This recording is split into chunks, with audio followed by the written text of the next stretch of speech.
Magandang araw po sa lahat. Ako po si Red ay legit at solid ninyong tigapakinig. Solid na solid po mula podcast hanggang dito sa inyong YouTube channel. Tawagin nyo na lang po ako sa nickname kong Levi. Ang ikikwento ko po sa inyo ay karanasan ng aming pamilya taong 2014. Hindi ko na po isasaad ang pinaka-eksaktong lokasyon nito sa Malaybalay basta't doon po nakatayo ang bahay na yon. Tandang-tanda ko pa po noon, Sir Red. It was October 25. Nag-aaral pa lamang ako noon ng kolehiyo sa isa sa mga pinakatanyag na paaralan dito sa lalawigan ng Bukidnon. Kinuha ko ang kurso na Bachelor of Arts major in English at kasalukuyan kaming nakitira sa lolo at lola ko. Isang araw, nakahanap ang aking mga magulang ng isang bahay na pwede naming tirhan. Isang bahay pa upahan. Malapit lang ito sa bahay ng aking pinsan na anak ng kapatid ng papa ko. Maaliwalas at masasabi kong maganda naman yung bahay. Pero ang ipinagtataka ko ay kung bakit may takip o nakaharang na bubong sa may bandang gilid ng bahay na yun. Habang nag-uusap kami ni na mama patungkol sa bahay, ay siya namang biglang pagdating ng may-ari.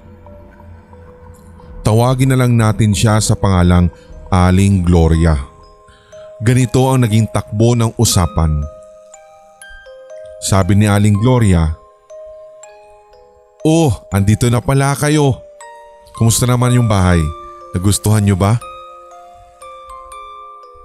Sagot naman ni Mama, "Opo, Aling Gloria, maganda po siya. Tsaka maaliwalas dahil na din siguro napinturahan siya ng sky blue." "Mabuti naman kung ganon." Si Papa ang sumunod na sumagot. "Maaari po ba namin makita ang loob para naman matingnan namin kung anong itsura nito at ayos?" "Ay nako, walang problema. Halika kayo at pumasok na tayo." Pagyayaya sa amin ni Aling Gloria. So habang karga-karga ko ang aso kong si Hotdog, bigla itong tumalon at tumahol sa pintuan papunta ng kusina. Agad din akong tumakbo at kinuha siya. Sa isip ko nga, baka kasi mapagalitan siya ni Aling Gloria. Nung kinarga ko ulit ang aking aso, doon ko napagtanto na ang dalawang pintuan, which is yung main at yung back door, ay magkatapat. Ito po yung konting pagsasalarawan doon sa bahay para mas lalo po ninyong ma-imagine sa kwento kong ito. So sa labas, makikita mo na may dalawang palapag ang bahay na ito. Sky blue po ang pintura sa labas at maging ang loob ng bahay. Sa gilid nito, makikita mo ang isang makitid na daan na may nakaharang na yero. Yun nga po yung binanggit ko kanina at hindi ko po alam kung bakit meron yun dun. Sa loob naman, pagpasok mo pa lang sa bandang kaliwa, makikita mo na agad ang hagdan papuntang ikalawang palapag. Mga 6 na hakbang iyon mula sa hagdan ay makikita mo ang lababo at katabi nito ay banyo. May shower ito sa loob at katabi nito ang pintuan sa palikuran kung saan nakalagay ang kusina. May puno din po ng abukado doon. Kapag umakyat ka naman sa second floor, doon ay makikita mo ang 3 kwartong magkakatabi. Lahat ng pintuan ay nakatapat sa mga bintana. Ang 3 kwarto ang pinili namin ng kapatid kong si Jessa at sa loob nito ay may salaming nakalagay at nakatapat sa pintuan. Pagkatapos naming malibot ang buong bahay, walang ano-ano'y tinanong ko si Aling Gloria. Curious talaga ako at nais kong malaman kung bakit may nakaharang na yero sa gilid ng bahay. Ang sabi naman niya, wag na daw naming alalahanin iyon sapagkat ginawa niyang pangharang yun dahil minsan may ahas daw na nakita sila doon. Kaya hindi na po ako nagtanong pa. Pero habang tinitingnan ko ang bahay, hindi ko po malaman kung bakit kinikilabutan ako.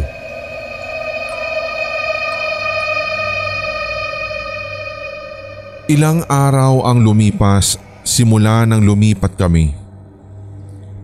Nagkasakit ang alaga kong si Hotdog. Ewan at bakit ayaw na niyang kumain.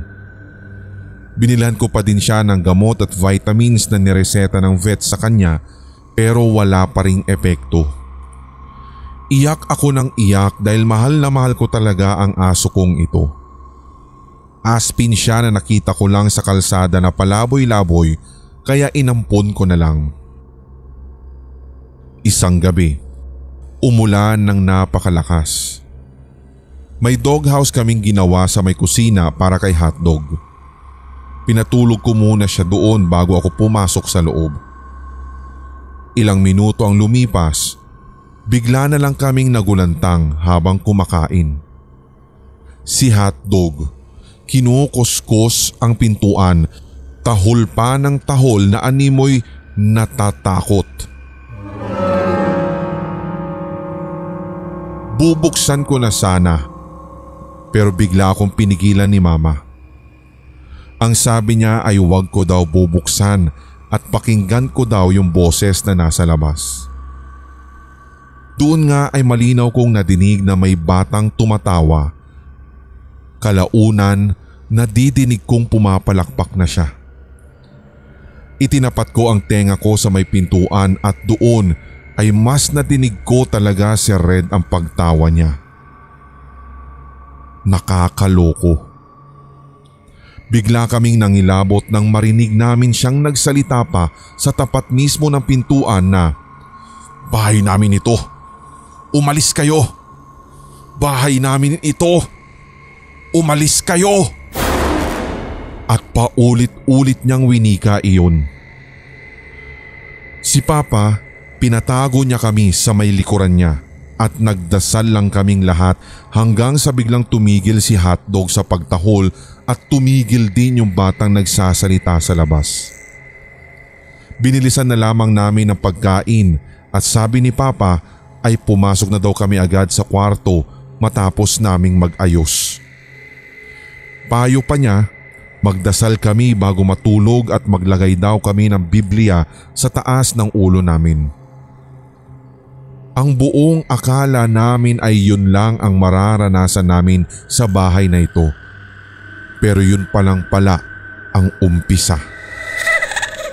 Lumipas pa ang mga araw at tandang-tanda ko, it was November 6, 2014. Nag-aya si Papa na lumabas daw kami at doon nakakain. Pumunta nga po kami sa isang sikat na fast food chain at doon na po naghapunan. Nang matapos kaming kumain ay gumala na din po kami. Ilang oras pa ang lumipas hanggang sa napagpasyahan na namin na umuwi na. Habang nasa gate pa lang si Papa para buksan ang pagkakakandado nito, biglang kumaway ang bunso naming si Daniel. Napatanong ako agad kay Daniel kung bakit niya ginawa iyon. Tinanong ko pa nga siya kung, "Oh, sino yung kinakawayan mo dyan, bunso?" "Friend ko po, ate." "Sino?" "Ayun po, kasama po yung mama niya." At agad kong tinignan ang direksyon na itinuturo ng bunso kong kapatid at nakita kong nakabukas ang bintana sa ikalawang palapag at doon nga talaga si Red. Nakita ko ang isang babaeng may karga-kargang bata. Agad ay napayakap ako kay Daniel at lumapit kay Mama na mangiyak-ngiyak na. Nagmakaawa ako kina Mama na kung pwede, kinalola na muna kami matulog. Doon talaga ay nakaramdam na ako ng pagkadisgusto sa bahay. Pero sabi ni Papa ay wag na daw dahil una, gabi na. Ikalawa, doon na lamang daw kami matulog sa kwarto nila para hindi na daw po kami magalaw ng mga nagpaparamdam sa bahay. Hindi rin po kami nakatakas noong December 20, 2014 sa kababalaghang naganap, gayong ilang araw na lang ay Pasko na. Nandito sa bahay namin ang pinsan kong lalaki at babae, sina Kurt at Aya. Doon muna daw sila makikituloy ng ilang araw, tutal wala naman daw silang ginagawa sapagkat Christmas break na. Kinabukasan, naisipan ni na mama na mamasyal daw muna kami dahil na din sa walang trabaho si Papa noong araw na yun. Walang pasok kaya agad kong inayos sa mga gamit ko. Sakto din kasi na gumagawa pa ako ng report sa Filipino subject namin kahit wala pang pasok. Konting flex ko lang sa sarili ko. Ganun po talaga ako. Ang mindset ko kasi, pag nagbalik ang klase ay hindi na po ako mamomroblema sa mga report at ma-e-enjoy ko ang bakasyon. Nasa banyo na ako nun at aktong isasabit na ang tuwalya sa sabitan nang kusa po na nag-on ang shower. May narinig po akong bumulong na malapit sa tenga ko at ang sabi, "Tulong!" Mahina lamang ang tinig na iyon, ngunit malinaw ang pagkakasabi niya. Parang gusto niya ng tulong pero kinilabutan ako bigla dahil hindi ko siya nakikita. Kaya hindi ko rin alam kung siya rin ba yung nakita ko nang minsang itinuro ng bunso namin na may akay-akay na bata o hindi. Nagtanong tuloy ako kung ano ang kailangan niya. Bakit siya nagpaparamdam? Pero wala akong natanggap na sagot mula doon sa bumulong na yun. Hanggang sa bigla na lamang kumatok ang kapatid kong si Jessa. Nagulat ako dahil doon at napamura pa. Tinanong niya ako kung pwede daw ba siyang sumabay kasi natatakot daw siyang maligo ng mag-isa. Napangiti ako sa isipin na ang maldita ng batang ito. Hindi pala niya kayang lumabas ng mag-isa kapag madilim na ang paligid at takot din itong maligo ng mag-isa. Fast forward. Habang nasa Capitol grounds na kami, naisip ko yung isang kaklase ko kaya tinext ko siya. Ito po kasing kaklase kong ito ay known na nakakakita ng mga hindi pangkaraniwang bagay na hindi nakikita ng mga normal nating mga mata. Alam ko siya yung perfect or right person para i-confess ang lahat ng karanasan namin. So nung dumating po siya doon, kwento ko sa kanya ang lahat ng nangyari sa amin sa bahay. Unang hiningi po niya ay kung may litrato daw ba ako ng bahay. Buti na lang nakunan ko ito ng picture noong kalilipat pa lang namin. Nang makita niya ito, Sir Red, believe me or not, may nakita daw siyang mag-ina sa picture. Isang bata at isang babae. Partida po ito, hindi ko pa nasasabi sa kanya ng buong buo yung nakita ng kapatid ko. So nagtanong din siya na kung pwede ay isama ko daw siya minsan sa bahay para mas makita niya ito ng personal. So ipinaalam ko kina mama at pumayag naman po ang mga magulang ko. Hapon nung nakauwi na kami at sobrang pagod talaga dahil sa paglalaro. Nag-badminton po kasi kami since yun naman talaga ang favorite sports ko. Sumapit ang alauna ng madaling araw. Ewan at bigla pong napasigaw ang pinsan kong lalaki sa kabilang kwarto. Kaya agad napatakbo kami sa kanya. Tinanong namin siya kung ano ang nangyari. Ang sabi niya, nagising daw siya kasi nakatayo si Daniel sa may bintana at may kinakawayan. Tinanong niya daw ito kung ano ang ginagawa ni Daniel pero ang sagot ng nakababatang kapatid ko, hinihintay daw siya ng kaibigan niya sa labas. Tapos tumingin pa daw ito sa kanya na nakangiti at tila dalawa daw ang kanyang muka. Agad ay kinarga ni Mama si Daniel mula sa kwartong iyon. Pakiramdam kasi namin parang gusto nilang kunin si Daniel sa amin. Kinaumagahan, sinundo ko na ang classmate kong si Rita at siya yung binabanggit ko na nakipagkita o tinext ko habang ako ay naroroon sa Capitol grounds. Wala si Papa noon dahil meron po siyang trabaho habang yung mga kapatid at yung mga pinsan ko na nakituloy doon ay meron pong pinasyalan. Kaya kami na lang muna ni na Mama at Daniel ang naiwan sa bahay. Pagpasok pa lang niya sa gate, bigla po siyang natulala sa gawin ng yero na siyang nakaharang sa gilid ng bahay namin at sabi pa niya, "Be, may hindi magandang nangyari sa bahay na to." Hindi ako nakapagsalita agad sa komento niya. Ngumiti ako pero may halong kaba at kilabot yun. Pagpasok pa niya sa loob, partikular sa gawing sala, sinabi niya kay Mama na hindi maganda ang ayos ng mga pintuan. Masyadong magkatapat at kapag ganun daw, daanan ito ng elemento. Sa may gilid ng pinto din kasi ay may salamin na kaharap din sa pintuan ng kusina at doon ngay napatingin si Rita. "Be, ikaw ba ang unang tumingin sa salamin na to?" "Oo. Ako kasi yung una nakapansin yan dyan nung lumipat kami dito." "Be, mag-ingat ka. Kaya pala ikaw ang sinusundan niya eh. Tanggalin niyo ito dito. Nagiging daanan din nila yan. Tsaka ito, isabit niyo itong wind chimes sa dalawang pinto na iyan, be. Tapos po, tita, tuwing gabi, magsaboy po kayo ng asin sa labas at maglagay din po kayo ng asin sa bawat pintuan po." Tinanong ko si Rita kung para saan yung maibinigay niya sa amin. Ang sagot niya, "Magsisilbing proteksyon niyo iyon. Tsaka magdasal din kayong lahat, lalo na ikaw at yung bunso niyo." Siya nga pala, nasaan yung bunso niyo?" "Nasa taas." "Bakit? Kanina pa siya nandun?"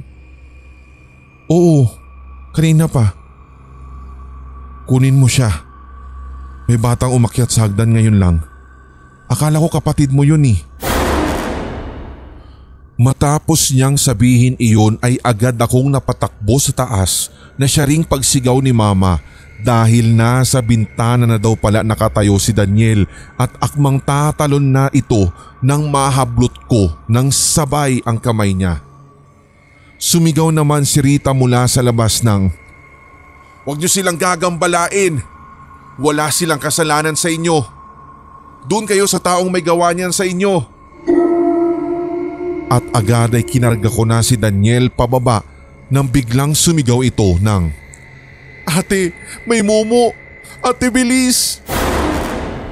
At napatakbo naman ako ng mabilis pababa dahil na din sa gusto kong ilayo si Daniel sa kung anumang elementong humahabol sa amin. Iyak ng iyak si Mama noon dahil sa takot. Nang medyo kumalma na ang lahat, may ibinigay sa akin na 2 kwintas si Rita. Ang sabi niya, para sa akin yung isa habang ang isa pa ay kay Daniel. Ito daw ay bigay ng kanyang papa at talagang para sa amin daw ito dahil naikwento pala ni Rita ang tungkol sa mga karanasan namin sa bahay na to. Manggagamot din kasi ang kanyang ama. Kinagabihan, ikinabit na nga ni Mama sa 2 pintuan na mga wind chime na ibinigay ni Rita. Sinunod namin siya. Nagsaboy na din kami ng asin sa labas at doon sa may harang na yero. Tinanggal na din namin yung salamin at pati na rin yung nasa kwarto namin ni Jessa ay tinanggal na din ni Mama. Suot-suot na rin namin ni Daniel ang kwintas dahil ayon kay Rita, proteksyon daw ito laban sa mga elementong yun. Magpaparamdam daw sila pero hindi na sila makakalapit sa amin. Sinabihan niya din sila Mama na maglagay ng asin sa bulsa nila.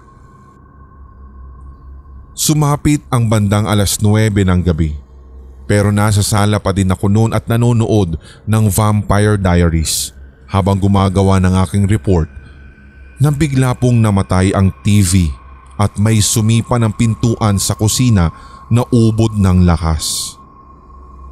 Hanggang sa pagtingin ko sa gawin ng banyo, biglang napunta yung dulo na bahagi ng kurtina sa itaas.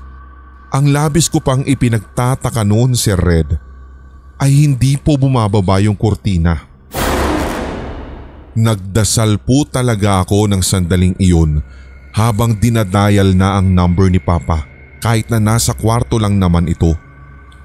Hindi ko na rin nagawang sumigaw pa dahil na din sa nagdadasal ako habang hawak ang proteksyon na ibinigay ng aking kaklase. Unti-unti ay nakikita ko ang pagbaba ng kurtina at gumawa ito ng figura na animoy may taong nagtatago dito. Doon ay napasigaw talaga ako. "Lubayan mo kami! Lubayan niyo ang pamilya ko! Sa ngalan ng Panginoon at ni Hesukristo, inuutusan kitang umalis sa bahay na ito! Lubayan niyo ang pamilya ko!" At agad namang napatakbo sina Papa pababa habang karga-karga si Daniel.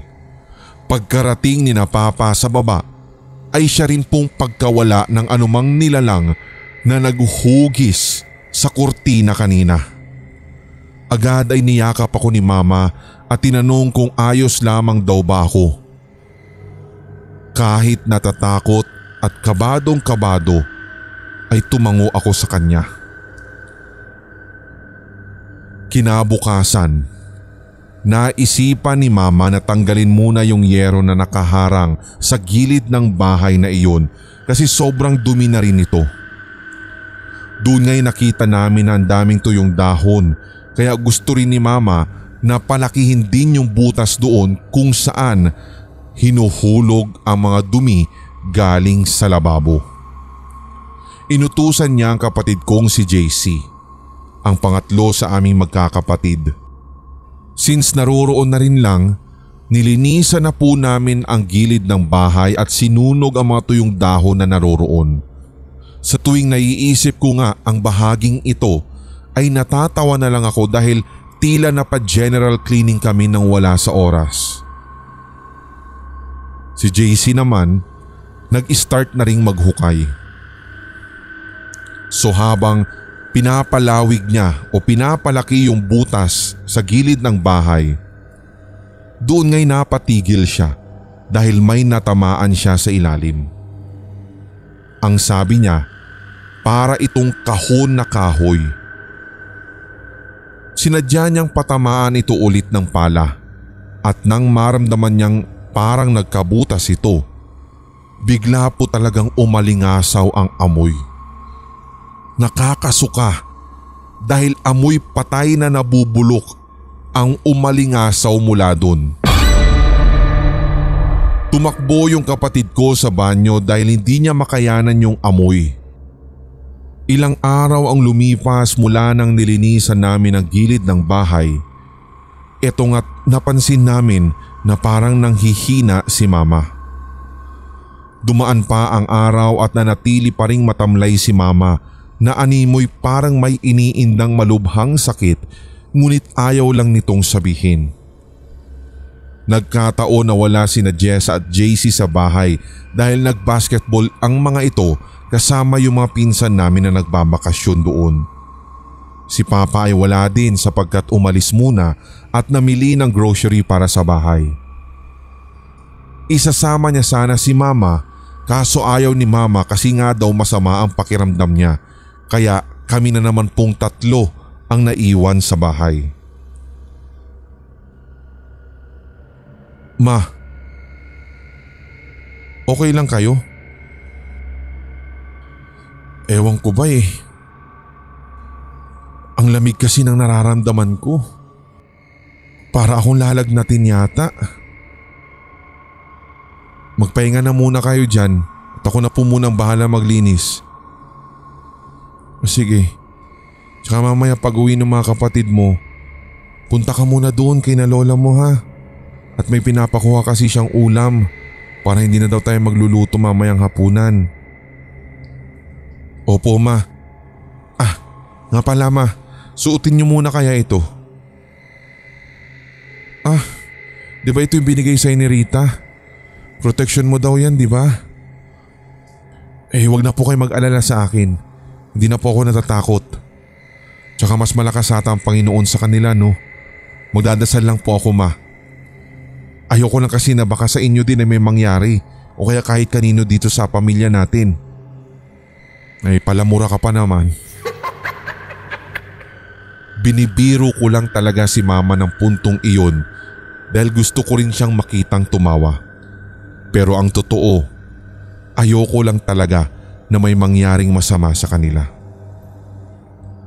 Maya-maya pa'y nakauwi na sina Jessa kaya umalis na din ako.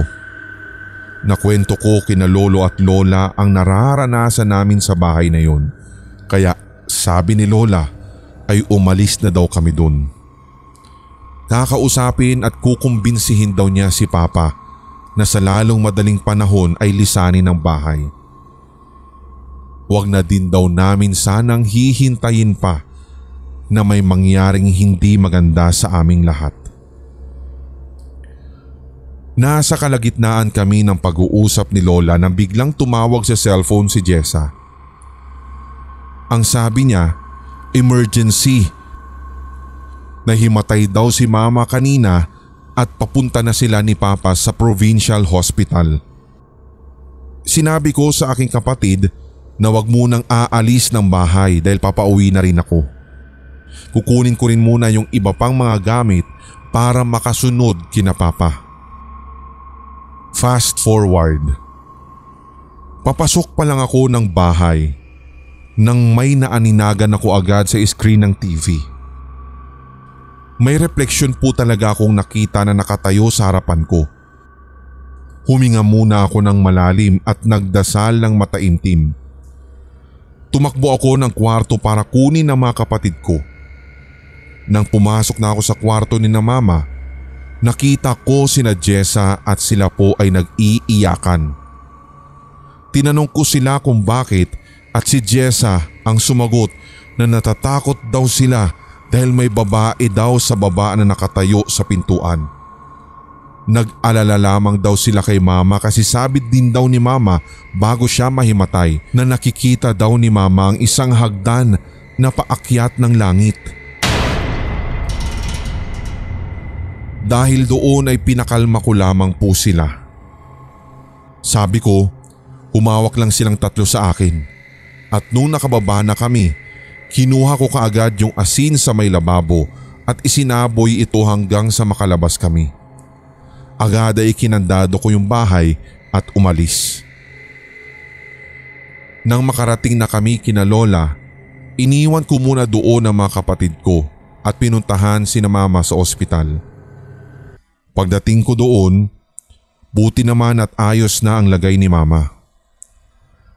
Ayon kay papa, pinagtulong-tulungan na daw siya ng mga nurse at doktor dahil kanina ay wala ng blood pressure si mama. Buti na lang daw ay may nurse na nagsuggest na baliktarin yung posisyon ni mama.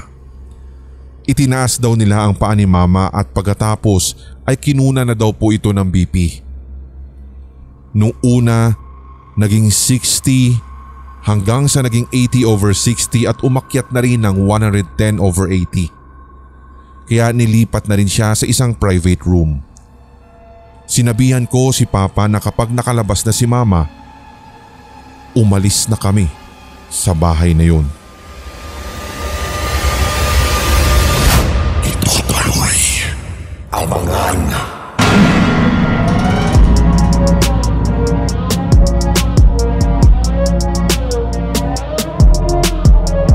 Kung nagustuhan mo ang kwentong katatakutan na ito, hit like, leave a comment at i-share ang ating episode sa inyong social media. Suportahan ang ating writer sa pamamagitan ng pag-follow sa kanyang social media. Check the links sa description section. Don't forget to hit that subscribe button at ang notification bell for more Tagalog horror stories, series, and new segments. Suportahan din ang ating mga brother channels, ang Sindak Short Stories for more one-shot Tagalog horrors. Gayon din ang Hilakbot Haunted History for weekly dose of strange facts and hunting histories. Hanggang sa susunod na kwentuhan, maraming salamat mga solid HTV positive.